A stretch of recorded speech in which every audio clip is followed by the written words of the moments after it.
정용섭의 인문학적 성서 읽기 로마서 법과 자유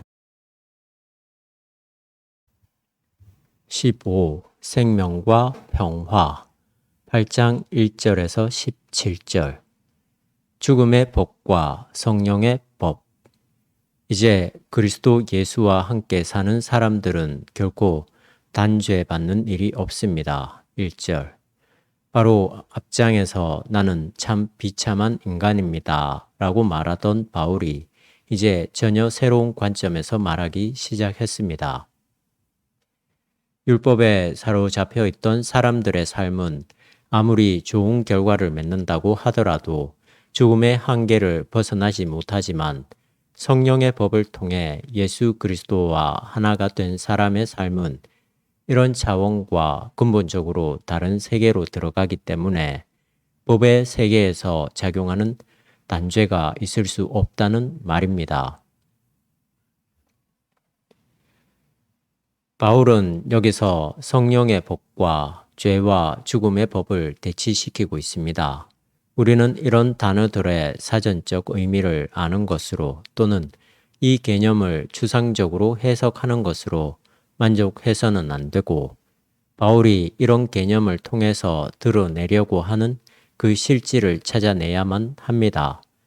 무슨 이유와 근거에서 성령의 법이 우리를 죽음의 법에서 해방시켜 줍니까? 여기서 말하는 죄와 죽음의 법은 인간에게서 나오는 모든 노력과 업적에 철저하게 묶이는 상태를 말합니다. 일종의 에로스입니다. 인간이 자기를 구현해 보려는 모든 열망과 욕망이라 할 에로스가 절대화되면 거기서 인간은 자유로워지는 게 아니라 오히려 억압됩니다. 예를 들어 20세기 초에 인류 평등과 해방이라는 거대한 환상으로 볼세비키 혁명을 일으킨 사회주의가 결국 70년을 채우고 사망 선고를 받은 이유가 무엇일까요? 그렇게 수많은 지성인과 노동자들이 피를 뿌려가며 세운 현실 사회주의가 실패한 이유는 자신들의 이념을 절대화했기 때문입니다.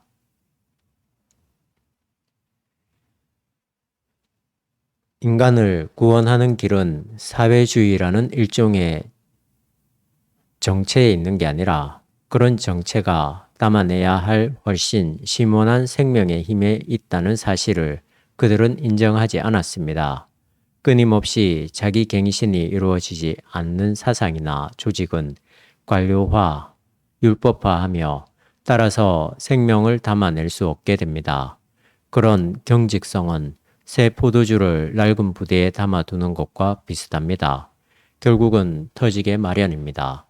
이에 비해서 성령의 법은 생명의 권원인 하나님으로부터 오는 것이기 때문에 우리의 삶을 지켜냅니다. 성령의 법이 우리를 죽음의 법에서 해방시킨다는 말은 무엇을 이루어야 한다는 욕망과 의무감으로부터 벗어난다는 뜻입니다. 그냥 무기력하기 때문에 아무 의욕도 없다는 게 아니라 우리 스스로 생명을 생산해낼 수 없다는 깊은 통찰에서 나오는 겸손입니다. 이런 겸손은 자기의 계획과 실천을 절대화하지 않기 때문에 그 일에 생명이 담기게 됩니다. 자기 성취가 아니라 하나님의 뜻이 이루어지는 것에 마음을 두기 때문에 자유롭기도 하고 그 일이 실제로 이루어지기도 합니다. 자신의 생각을 닫아두지 않는 사람은 더 나아가서 하나님의 영에게 마음을 열어두는 사람은 결국 생명의 세계에 다가가게 될 것입니다. 만약 하나님의 영이 그렇게 잘 활동하지 않으신다면 그런 영은 없거나 있다고 해도 우리와 별 상관이 없을 것입니다. 육체를 따라 사는 사람들. 바울은 이 문제를 좀 더 구체적으로 설명합니다. 육체를 따라 사는 사람들은 육체적인 것에 마음을 쓰고 성령을 따라 사는 사람들은 영적인 것에 마음을 씁니다.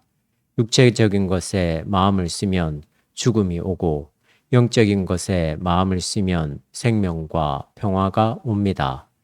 앞단락에서 설명한 죽음의 법이 육체적인 것이며 성령의 법이 영적인 것입니다. 제 목숨을 살리려는 사람은 이럴 것이며 나 때문에 또 복음 때문에 제 목숨을 잃는 사람은 살릴 것이다. 사람이 온 세상을 얻는다 해도 제 목숨을 잃는다면 무슨 유익이 있겠느냐. 마가복음 8장 35, 36절. 예수님의 말씀도 역시 이런 맥락과 닿아 있습니다. 바울이 보는 인간학은 추상적인 게 아니라 매우 구체적입니다. 사람은 자기의 마음을 어디에 두는가에 따라서 거기에 합당한 결과를 맺는다는 말입니다. 모든 일을 정치적으로만 생각하는데 익숙한 사람은 거기서 벗어나지 못합니다. 대학교 총장이 교육의 본질보다는 그 운영에만 마음을 둔다면 결국 그는 교육자가 아니라 사업가의 모습을 갖추게 될 것입니다. 반면에 정치가이지만 정치 자체에 목적을 두지 않고 실제로 국민들의 평화로운 삶의 목적을 두고 그것만 생각한다면 그는 일반 정치가들과는 다른 모습으로 자신의 삶을 끌어가게 될 것입니다. 육체적인 것에 마음을 쓰면 죽음이 온다는 바울의 말은 무슨 뜻일까요? 그렇게 복잡한 게 아닙니다. 위에서 말한 대로 자신의 정치적 입지만을 생각하는 사람은 그 자리가 위태로워지면 결국 자기 자신이 흔들리게 됩니다. 대학을 기업처럼 생각하는 총장이 있다면 입학생이 줄어들거나 대학 운영이 어려워질 때 두려워할 것입니다. 자신의 외모에만 신경을 쓰는 사람은 자기의 외모가 시들어가는 것과 더불어서 모든 것을 잃게 됩니다. 여기서 바울이 육체적이라고 부르는 그 모든 것은 근본적으로 영원한 게 아니기 때문에 로마서에서 자주 거론되고 있는 율법처럼 아무리 선하다고 하더라도 결국은 죽음으로 끝납니다.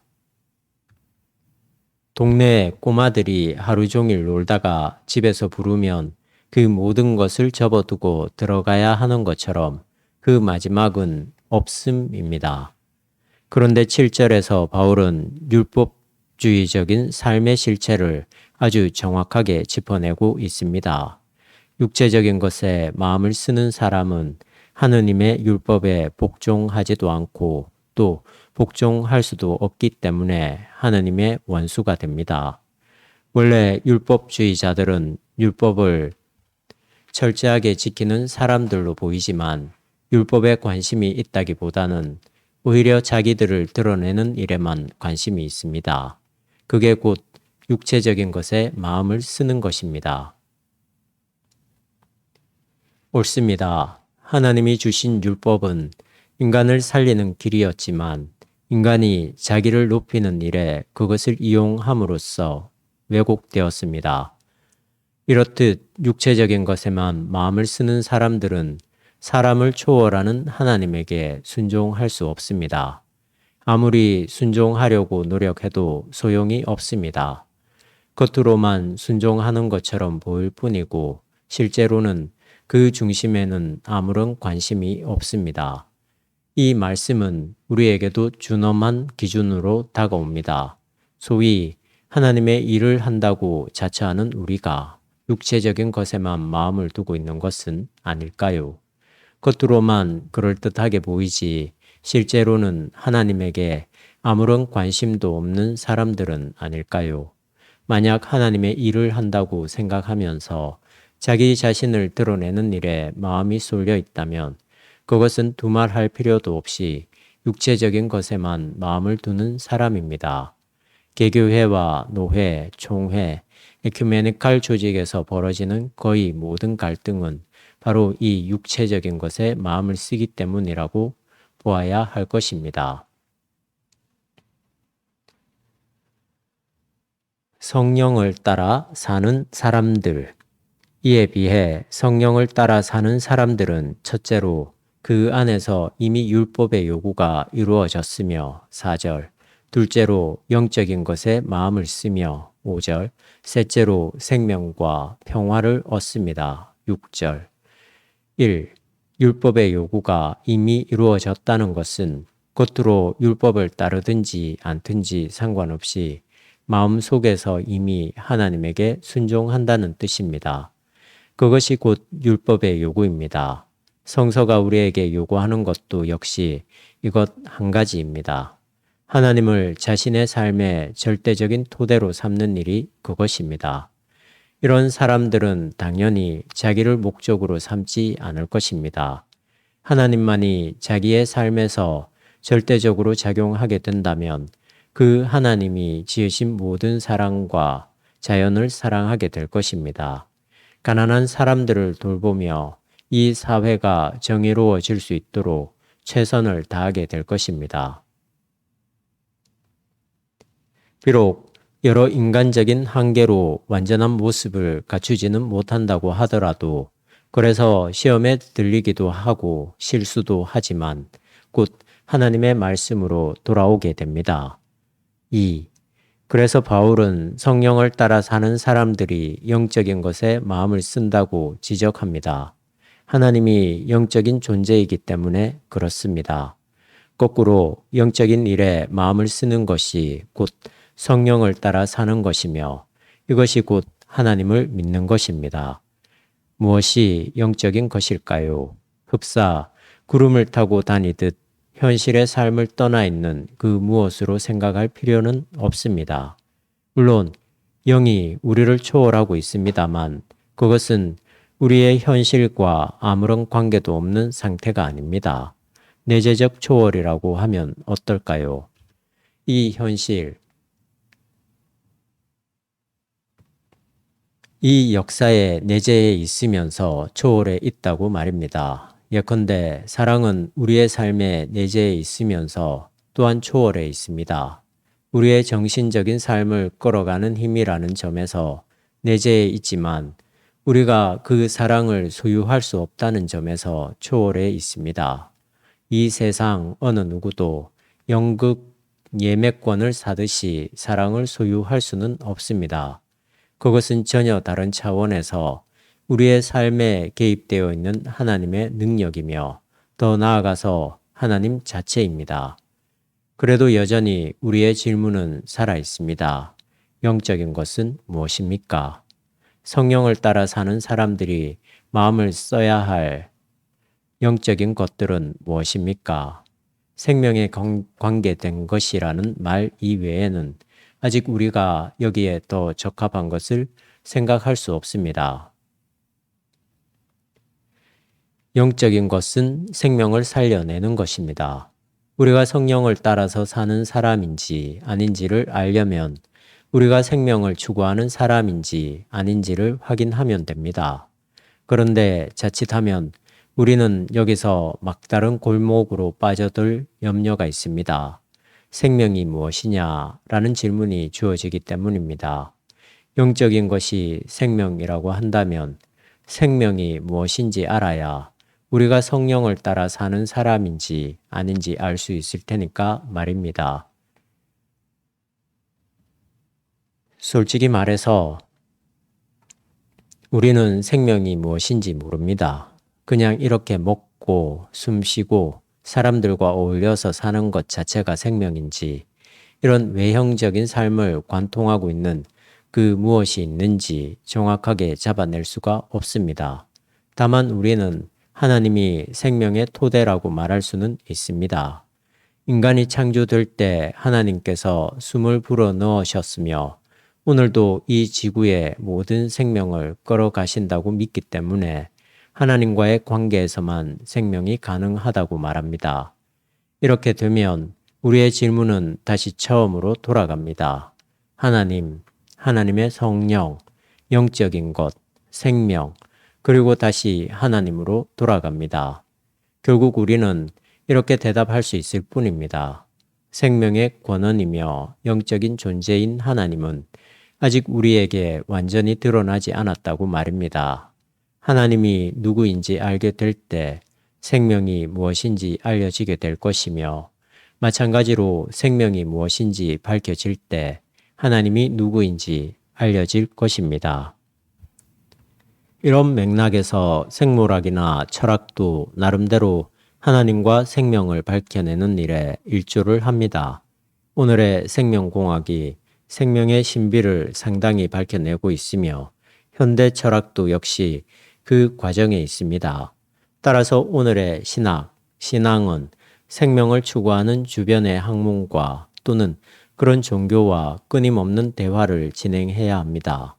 만약 기독교가 하나님과 그 생명의 비밀을 독점하고 있는 것처럼 밖의 세계와 단절하게 된다면 오히려 하나님을 아는 지식으로부터 벗어나게 될 것입니다. 그러나 다음과 같은 점은 전제되어야 합니다. 우리 인간의 노력에 의해서 하나님과 생명이 밝혀지는 게 아니라 근본적으로는 하나님의 계시에 의한 것이라고 말입니다. 존재가 스스로 드러낼 때 우리가 존재를 알 수 있다는 하이데크의 생각과 마찬가지로 하나님이 스스로 드러낼 때 우리는 그 계시를 인식할 수 있습니다. 여기서 우리 인간이 할 수 있는 일은 계시를 인식할 수 있도록 준비하는 것입니다. 더구나 기독교적인 입장에서는 이미 선취된 계시 사건인 예수 그리스도에 근거해서 이 역사를 해석하면서 종말까지 기다려야 합니다.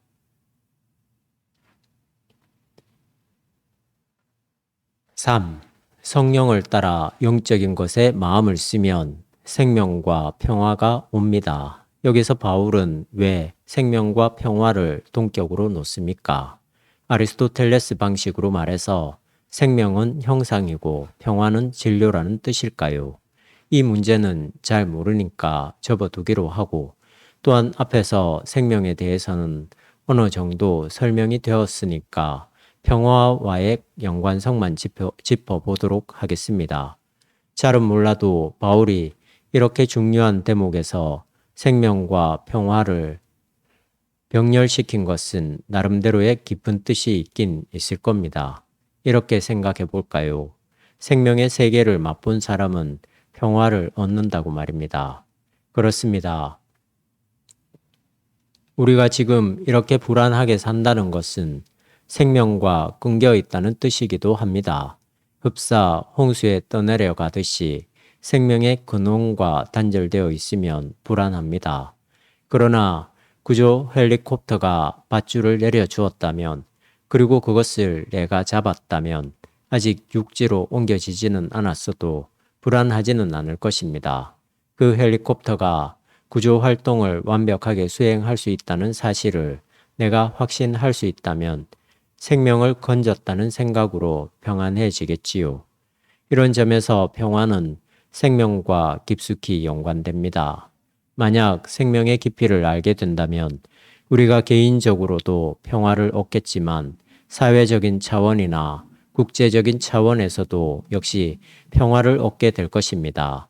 국제 간의 끊임없는 분쟁은 그들에게 생명이 없기 때문입니다. 남북 문제도 역시 그렇습니다. 만약 북한이 자기들 체제가 보장된다는 확신을 가질 수 있다면 쓸데없는 위기를 만들지는 않을 것입니다. 요즘 미국이 보이는 심리적 불안 증세도 따지고 보면 그들에게 생명에 대한 확신이 없다는 뜻입니다. 생명은 우리에게 평화의 삶을 보장합니다. 아빠, 아버지. 이미 예수님께서 내가 너희에게 평화를 준다. 내가 주는 평화는 세상이 주는 것과 다르다고 말씀하신 데서도 알 수 있듯이 이 평화는 기독교의 정체성을 나타내는 가장 중요한 개념의 하나입니다. 바울은 마가복음에도 나온 하나님을 향한 예수님의 고유한 호칭을 다시 언급하면서 이 평화 문제를 해석하고 있습니다. 그것은 아빠 호 파테르입니다. 우리말의 발음으로도 거의 유사한 아빠는 아버지에 대한 히브리 사람들의 친근한 표현이라고 합니다. 성령의 인도를 받는 사람은 노예가 아니라 하나님의 자녀이기 때문에 하나님을 아빠 호 파테르라고 부를 수 있습니다. 바울은 우리의 마음 속에 그런 확신이 있다고 말합니다. 그런 확신은 곧 성령의 작용입니다. 바울의 이런 주장에 좀 신비주의적인 구석이 있는 것처럼 보입니다만 그것은 어쩔 수 없습니다. 이런 영적인 세계는 눈으로 확인할 수 있는 게 아니라 경험하고 믿는 것이기 때문입니다. 말이 되지 않는데도 무조건 믿는다는 게 아니라 그럴 만한 충분한 이유를 갖고 있지만 절대적인 대상과의 조우에는 결국 믿음이라는 비약이 필요하다는 말입니다. 슈바이처의 사상을 생명경외라고 하는데 어떤 사람들은 이런 것을 냉소적으로 바라볼 것입니다. 생명을 경외할 게 무엇이냐고 말입니다. 그것을 분석하고 이용하고 누리면 되지 경외할 필요는 없다고 말입니다. 그러나 그에 의하면 생명은 신비이기 때문에 경외의 대상이 됩니다. 이렇듯 우리가 하나님의 자녀라는 사실을 실증적으로 증명할 수는 없지만 그렇게 인식하고 믿을 수는 있습니다. 이런 믿음의 지평에서 이 세계와 하나님은 우리에게 새롭게 열립니다. 바울은 또 하나의 중요한 개념을 도입하고 있습니다. 상속자가 그것입니다. 하나님의 자녀이기 때문에 당연히 하나님의 상속자가 된다는 말입니다. 이게 무엇입니까? 바울은 이렇게 설명합니다. 우리가 그리스도와 함께 고난을 받고 있으니 영광도 그와 함께 받을 것이 아닙니까? 17절 후반절. 그리스도와 함께 받을 영광은 곧 생명의 리얼리티인 부활입니다. 이것이 바로 기독교의 가장 중요한 교리이자 가르침입니다. 예수 그리스도를 통해서 우리가 하나님의 자녀가 되었으며 그와 더불어서 부활을 상속으로 받았다고 말입니다. 그렇다면 무상하고 잠정적인 생명 현상에 불과한 이 세상에 살지만 결국 우리는 궁극적인 생명의 세계에 들어간 것입니다. 성령의 작용으로 이 사실을 아는 사람들은 이 세상에서 평화를 안고 삽니다.